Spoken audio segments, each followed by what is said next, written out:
Smartphones are effectively the ultimate spy tool. Back in the day, maybe even 10 years ago, if you wanted to surveil somebody or spy on somebody, you had to physically follow them or break into their house and plant a bug in their big old-fashioned phone or plant cameras. But these days, we seem to have voluntarily handed ourselves over to be spied on because we carry the most advanced spying device on the planet in our pocket. This thing, it contains all of our personal lives, our secrets, our emails, our credit card numbers. It's got a microphone, it's got a camera, it's got a GPS unit. So it's absolutely wonderful for tracking people.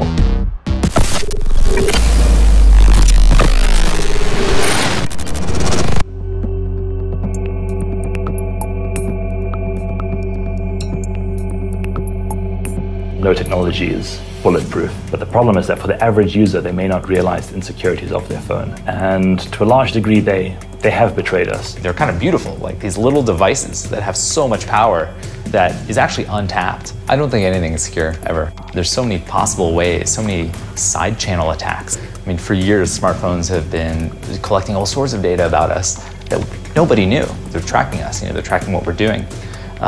Is that good or bad? That's up to the person who's holding that device and whether they want that or not. The problem is a lot of people don't know that. Mobile phones are the next frontier for hackers, and they present a very juicy target. They're not an easy target by any means. It's a lot easier to hack a laptop than it is to hack a phone, but certainly we've seen some pretty sophisticated hacks in recent years against phones. A smartphone can jump onto any wireless network. And you're typically encouraged to jump onto wireless networks because you're often charged for your data plan. When you jump onto a network, you are forever bound to that network unless you delete it each time, which most people don't. Anywhere in the world you go, if someone can recreate that network, just the name, they don't need to know anything else. Just by creating that name, your phone will jump on, even if it's in your pocket, even if it's not open. The apps that are running in the background will start going over that network. So without you doing anything, your phone is now sending information through this potentially malicious network, and you don't even know. It's effectively like you go to a party, you walk in, and you shout the name of every person you've ever met just in case they're there. Now you're on my network. You're not actually at that coffee place. And once you're on my network, all of your traffic, everything that's going over the internet is now going through me. So I have the ability to monitor, I have the ability to change, adjust.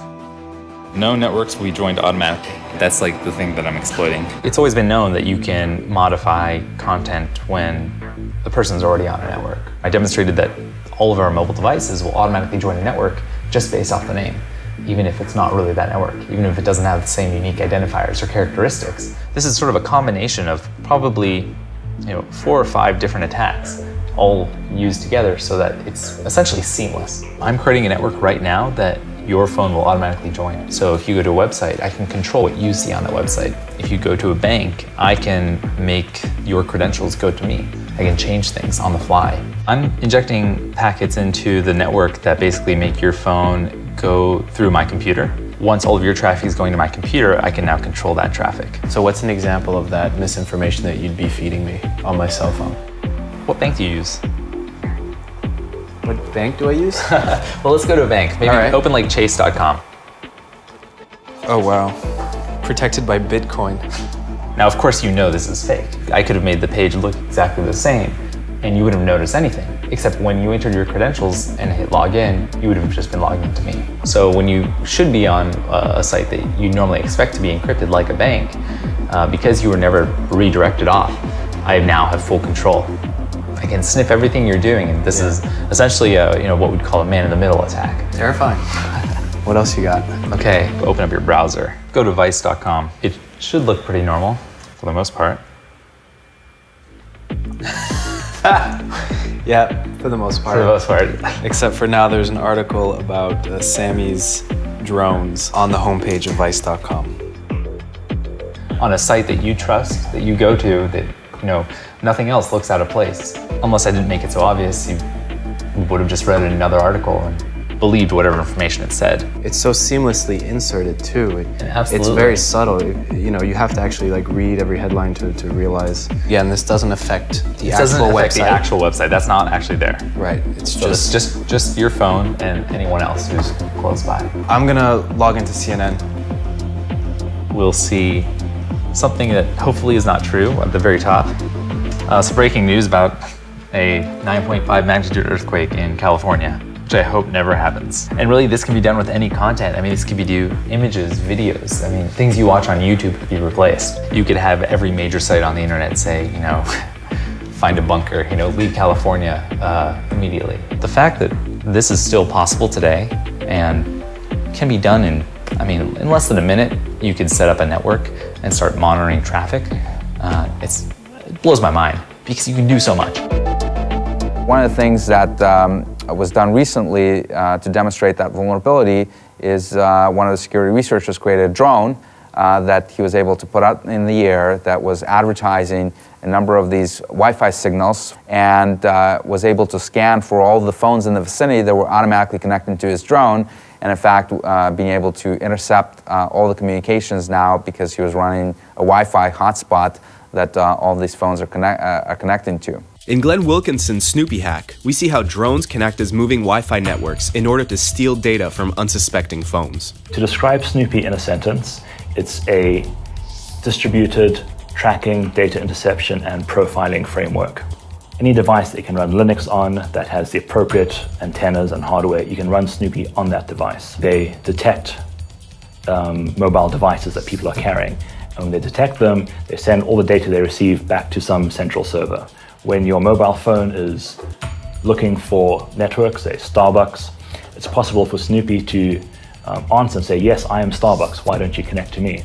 And then your mobile phone will connect to the device, to my Snoopy device, and all your traffic will go through it, effectively see what you're browsing, see what you're searching for, what images you're looking at. So if I have a bunch of Snoopy drones, these just little Snoopy devices deployed over, say, the whole of London, I can then track people as they move through London based on that unique identifier of their phone.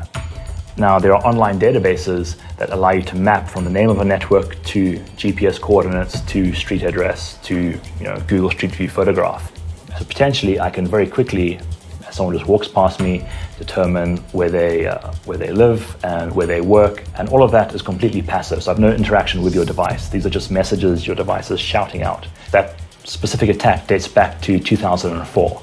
It still hasn't been fixed, which is pretty worrying and a little bit silly. We've got our aerial Snoopy units that we're going to fly over a few parks.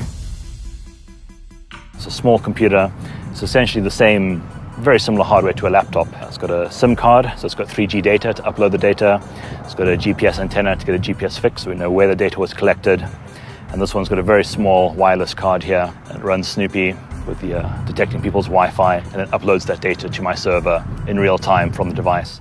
The UAV carries this device. So Snoopy is essentially software, and it can run on different hardware platforms. So effectively, for all of the kit, so the flying machine, the Snoopy, the cameras, you're looking at probably around, I'd say, maybe £1,000, $1,500, somewhere around there. Let's have a look at the data that we managed to collect in the park. 290 different devices we observed while this guy was flying around. All those little blips, each one the device that we observed at the park today. This is the networks they've previously connected to in their existence. Those little brown blips. So for example, over here, this Apple device is previously connected to Cubby Hall, West 2 Lobby, Virgin Media Wi-Fi, and these two devices are looking for the Marriott lobby. But what we can do is try to geolocate those. So let's fetch the locations of those networks. This BT Home Hub here, this geolocates to essentially two possible locations. There we go. So that could be our volunteer's home there. We see the full address here. We can run this tool to essentially capture credentials. And here, login.yahoo.com. So this device trying to log into Yahoo Mail. And we fetch SSL strip data. And there we go. So we see a login and a password. You can have the phone just be a launching point to use other technology around you. You can just cause havoc. Now that we have drones, some are controlled wirelessly, which can be hacked, and you can take over drones. Skyjack is basically a combination of software and hardware that I created to demonstrate some of the insecurities in drones. You can basically just use your phone to actually control the entire drone. There's no encryption on the network that you join, so you actually